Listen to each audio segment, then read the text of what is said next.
The Florida Historical Society presents Florida Frontiers is made possible in part by the Jesse Ball DuPont Fund and by The historic Rossiter House Museum and Gardens is in the O'Galley section of Melbourne, Florida. Preserved as it was in the early 20th century, historic tours of the Rossiter House include antiques, artifacts, and family heirlooms, and the 1865 Houston Family Cemetery. The last resident of the home was successful businesswoman and philanthropist Caroline P. Rossiter. The historic Rossiter House Museum and Gardens is available for weddings and other special events. The Florida Historical Society Press publishes books on a variety of topics relating to our state's diverse history and culture. FHS Press titles include Life and Death at Windover, Excavations of a 7,000-Year-Old Pond Cemetery, The Voyages of Ponce de Leon, Scholarly Perspectives, Hollow Victory, a novel of the Second Seminole War, Stetson Kennedy's Palmetto Country, and Walk in Lawton. More information at fhspress.org. The Department of State Division of Cultural Affairs, the Florida Council of Arts and Culture, and the state of Florida.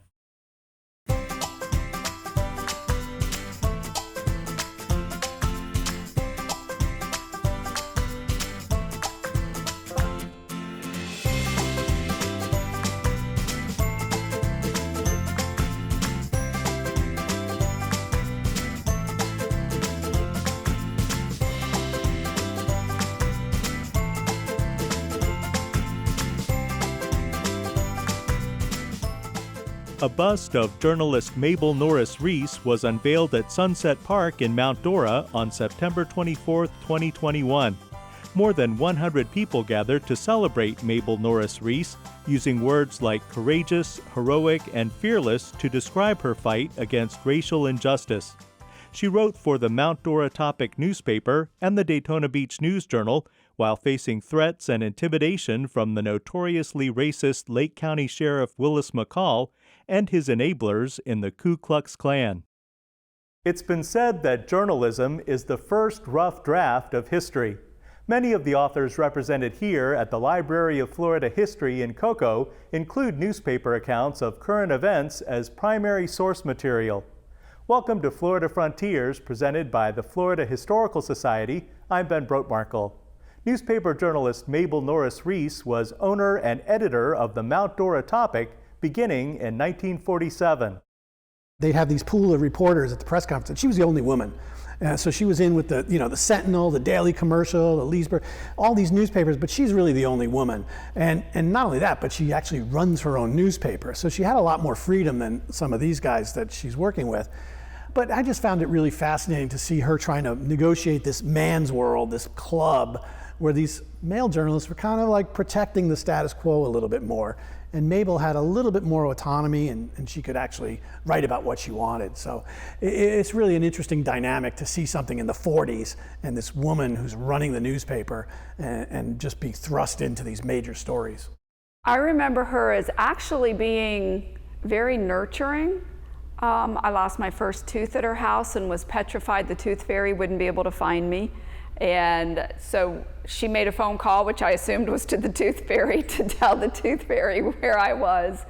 When I was in third grade, we had desegregation of the schools, and she had me write a letter to the editor about there's nothing wrong with us being desegregated, and I don't know what all the hoopla is about. So she definitely pushed me to be aware of what was going on and to be aware of racial tensions and to just stand up for what was right. And she'd push real hard for that, even when she was being very nurturing. There was still the suggestions, you need to do this, and if the gentle push didn't work, she could get much more forceful because she felt so strongly. Just a couple of years after Mabel Norris Reese began reporting on events in Central Florida, the infamous Groveland rape trial began.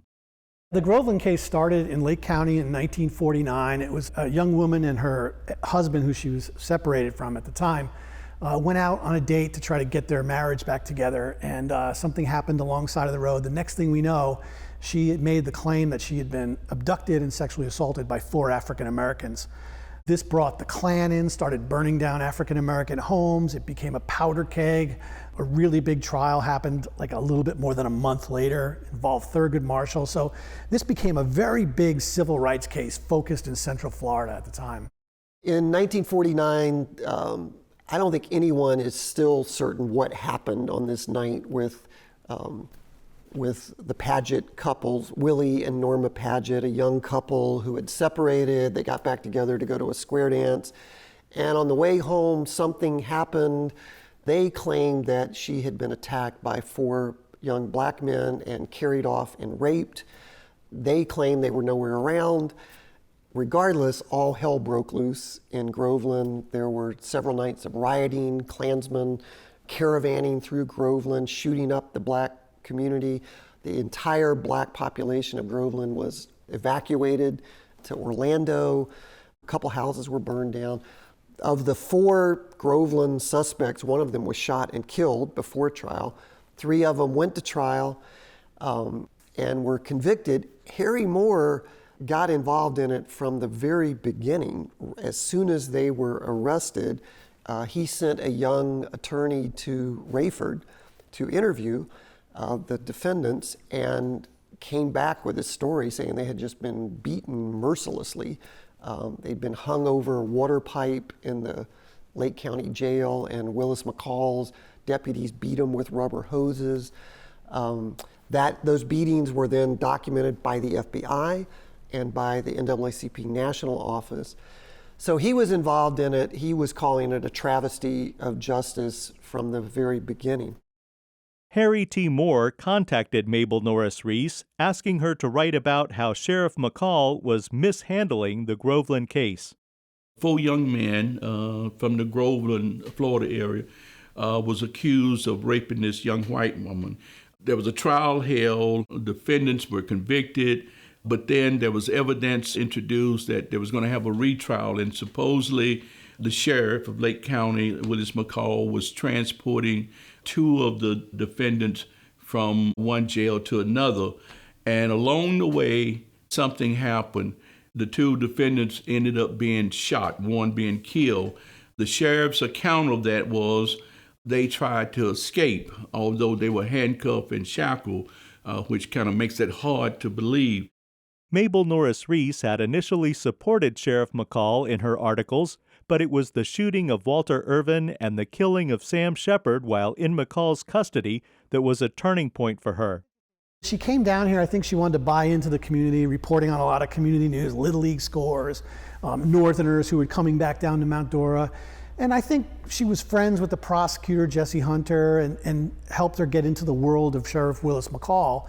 And I think she was a little bit naive and sort of thought that racially that this was an idyllic place when it clearly was not.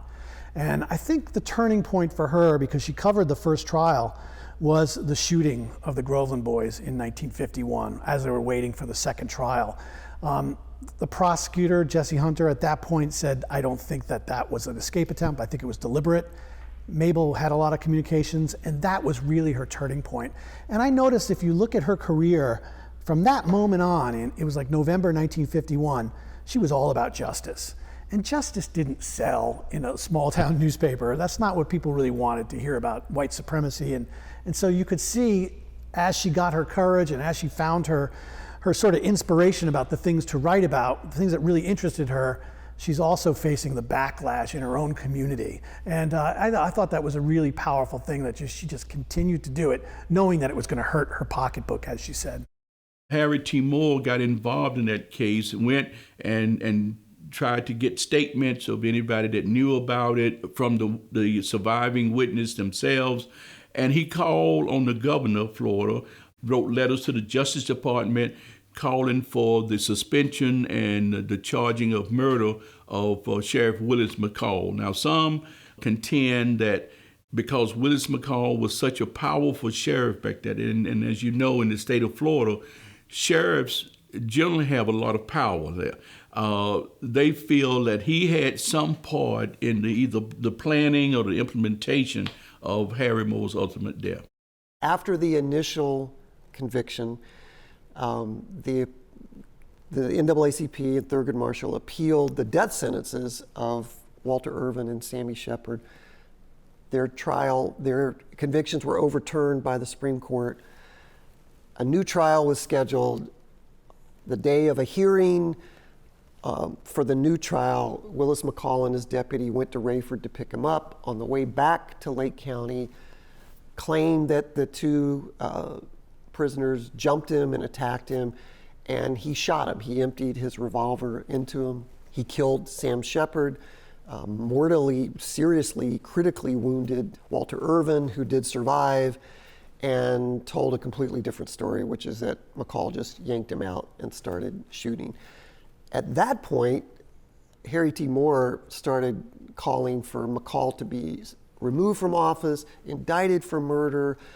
He's telegramming and writing letters to the governor, to the U.S. attorney, to Thurgood Marshall, to the FBI. And then just 6 weeks later, he was blown up in his house. So the morning after the bombing in Mims, people immediately connected the Groveland case to the Moore bombing. And when the FBI agents and the local deputies worked their way through the crowd that had gathered and said, why would anyone have wanted to kill Harry Moore? Everybody immediately said Groveland. Mabel Norris Reese was not killed for her efforts on behalf of racial justice as Harry T. and Harriet V. Moore were. She did, however, face an ongoing campaign of intimidation as described in the books of Gilbert King and Ben Green. She started writing about the support of the Brown versus Board decision, which was not a very popular decision in the South, but she was writing about saying we need to make this work, we need to be patient, this is the right thing to do. And that was when the trouble started. The white supremacists started bombing her house, poisoned her dog. They defaced her office right up the street, just vandalized it, wrote KKK all over it. And the final turning point, which was just bizarre to me, is some white supremacists opened up a rival newspaper in Mount Dora, as if Mount Dora needed a second newspaper. And basically Willis McCall went around and just threatened all of Mabel's advertisers. And that was it. They had no choice. Willis McCall was the most powerful person in Lake County and basically just ran her out of town, ran her out of the county. The dogs getting poisoned, one dying. My mother said she thought the big one died because it got the steak faster than the little one could get it. But just the things that happened to my mother, that my mother used to wish that my grandmother would quit being such a force of nature. And my mom, when you think about a teenager and going through high school, she graduated in 1959 from Mount Dora High School. High school kids don't want their mothers doing what my grandmother was doing. So it caused tension in the house. My grandmother's marriage broke up. She lost the paper, but she still believed in what she was doing and wasn't about to back down. And I found a letter from the Daytona Beach News Journal where she'd applied for a job over there. And she wasn't going to quit writing about what was going on, and she's lost her paper, but she's still going to go find another job in journalism and keep the fight and stay in the area. She could have moved anywhere and chose to stay in the area so she could keep the fights that she'd started. Mabel Norris Reese continued to fight for racial justice from the relative safety of the Daytona Beach News Journal. She did, and I think that was one of the things. She was given this freedom because that was a progressive newspaper at the time, and so she was given the freedom to continue doing what she was doing, but now she had the support, of a bigger newspaper behind her. One of the things that she did, which was covered the St. Augustine, the summer of 1964, which I think a lot of Americans are not really as familiar with that, but Martin Luther King was down here. There was a standoff at the Monson Motor Lodge. Some really important things were happening in 1964 in St. Augustine, and Mabel was right in the middle of it, interviewing Martin Luther King and sort of working with the Klan, and it was amazing how she was able to report on this. Long after the Groveland case, Sheriff McCall and his associates continued their pattern of civil rights abuses. Even in the face of threats and intimidation, Mabel Norris Reese continued working to bring McCall and his enablers to justice. she continued to write about Willis McCall. She felt personally offended that Willis McCall was getting away with all of this stuff in Lake County. McCall liked to brag that he was investigated on civil rights crimes 49 times and he beat every one of them. I don't know what the exact number is, but it's true. He escaped untouched. And Mabel just felt that personally an affront. And so she continued to report on him, expose him. She was also doing things behind the scenes, like writing to the governor, saying this sheriff is an embarrassment to the state. He's going to do economic harm to the state. And she was finally able to find in Reuben Askew someone who really listened to her and had similar feelings about Sheriff Willis McCall, and that really spelled his downfall. Growing up, we didn't think that was anything amazing, that I just assumed everybody's grandmother did the things that my grandmother did. And then as I got older, and then especially when Gil's books came out, because honestly, Gil has done more research on my grandmother about the things that happened before I was born. When I began looking at it as from a mother's perspective, an adult's perspective, I realized just how courageous, I know there was fear, how courageous it was for anybody to fight McCall and the Klan, but especially for a woman to do it. Mabel Norris Reese used her power as a journalist to defend the rights of the Platt children to attend a whites-only public school, even though they were suspected of being Negroes. Her articles on the Platt family gained national attention. She also championed the cause of Jesse Daniels, a mentally challenged teenager who was framed for a crime he didn't commit and institutionalized for 14 years. Mabel was largely responsible for his release. She really was. In fact, when they did the claims bill to exonerate Jesse Daniels later, they mentioned, I think the wording was something along the lines that were it not for the tenacity of a female newspaper person in Lake County, Jesse Daniels would have spent the rest of his life at Chattahoochee. So they really acknowledged her. She really continued this case. When she was run out of Lake County, she was still writing about it in Daytona. She became friends with Jesse Daniels' mother. And it was like this friendship and this camaraderie of trying to get this innocent kid out of Chattahoochee. And Mabel actually ended up getting Jesse Daniels a lawyer from out of town that was really effective, took it right to the Supreme Court. But everybody acknowledged that Mabel was the one that saved this kid's life. When I was 12 or 13, I remember going over to my grandmother's house, and it was like, it's going to be a big night. There's all kinds of exciting things going on, and I didn't know what was going on. And then it didn't happen, and it turned out it was Jesse Daniels getting out of Chattahoochee and coming home. Well, the day that they thought it was going to happen, it didn't. So it took a few more days. I remember my grandmother being devastated. And finally, Jesse got out, and the first place he and his mom came were to my grandmother's house. And I know Dick Graham was there too. And it was this big celebration. And I was young enough that I had been sheltered from a lot of what was going on, but then things, especially with Jesse being there, I was asking questions and asking what was going on. Mabel introduced her granddaughter to many prominent political figures and engaged her in discussions about important issues surrounding civil rights and social justice. The older I got, every Sunday we had dinner at her house, and we would get into some extremely lively conversations at the table. When I was in 8th grade, she took me to Washington, D.C., just her and I, introduced me to Shirley Chisholm, Tip O'Neill, Fishbait Miller, who was introducing people in the House, taking care of things in the House of Representatives. Carl Albert, she introduced me to Carl Albert. Lawton Chiles. To me, it was, yeah, okay, these are cool people. And now as an adult, I'm like, oh my God, how did my grandmother have access to these people? Mabel Norris Reese Chesley remained politically engaged until the end of her life on January 1st, 1995. She was always on top of politics and what was going on. Even when she got older, after she'd retired, when C-SPAN came out on cable, my grandmother was the happiest person. She always had that on, would always talk politics. She lost her sight to macular degeneration, but still was on top of everything that was going on. And you couldn't go to her house without having a discussion about what was going on in the world, ever. Fort Lauderdale-based artist Jim McNallis was a senior artist and art director for Walt Disney World, has designed large-scale sculptures for the Mardi Gras parade in New Orleans, and enjoys making political caricatures.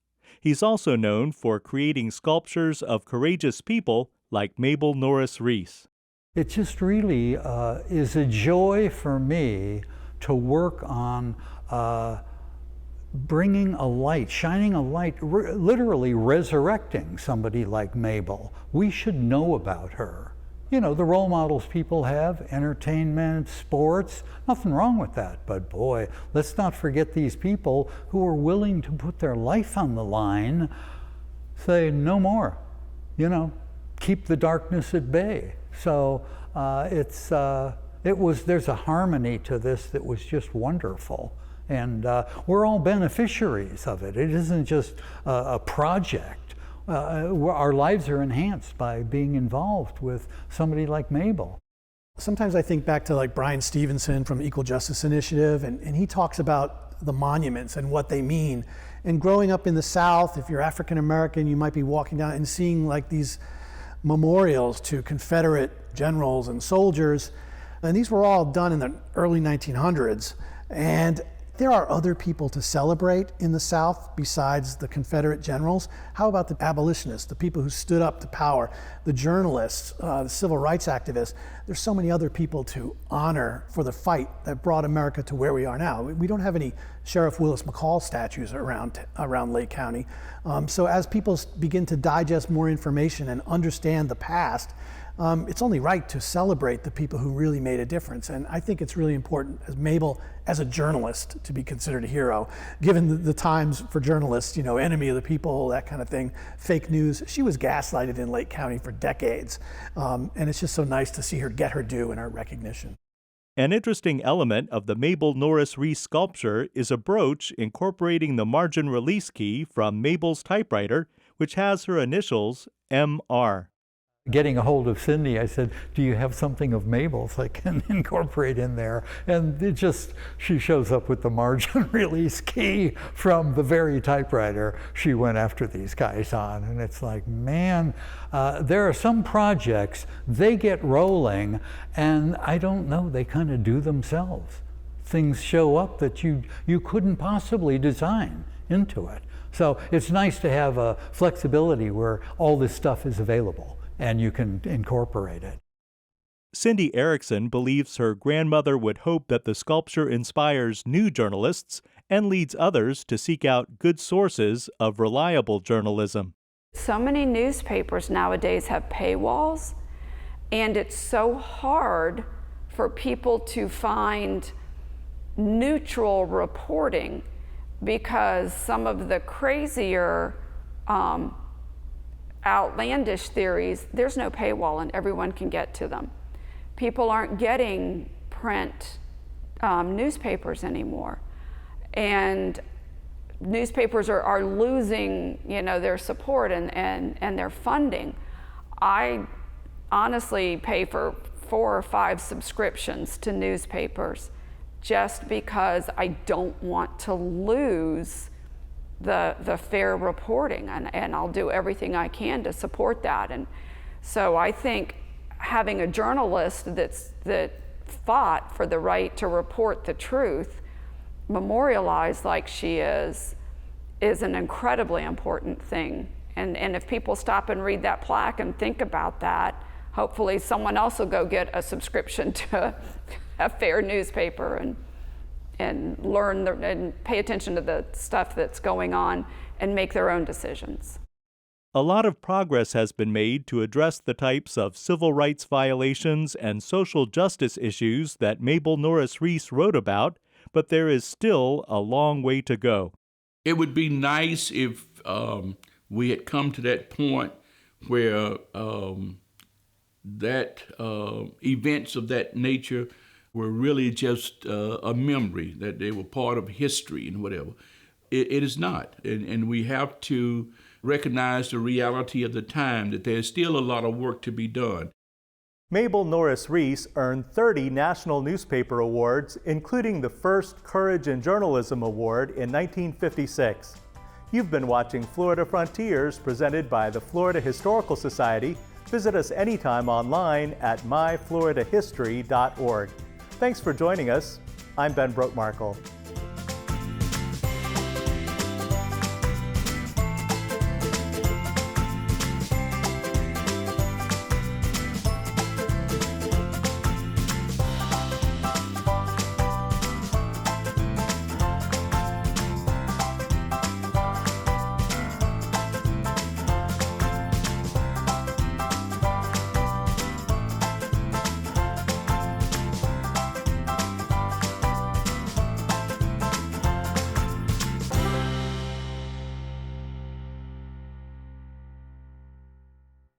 The Florida Historical Society presents Florida Frontiers is made possible in part by the Jessie Ball DuPont Fund and by The historic Rossiter House Museum and Gardens is in the O'Galley section of Melbourne, Florida. Preserved as it was in the early 20th century, historic tours of the Rossiter House include antiques, artifacts, and family heirlooms, and the 1865 Houston Family Cemetery. The last resident of the home was successful businesswoman and philanthropist Caroline P. Rossiter. The historic Rossiter House Museum and Gardens is available for weddings and other special events.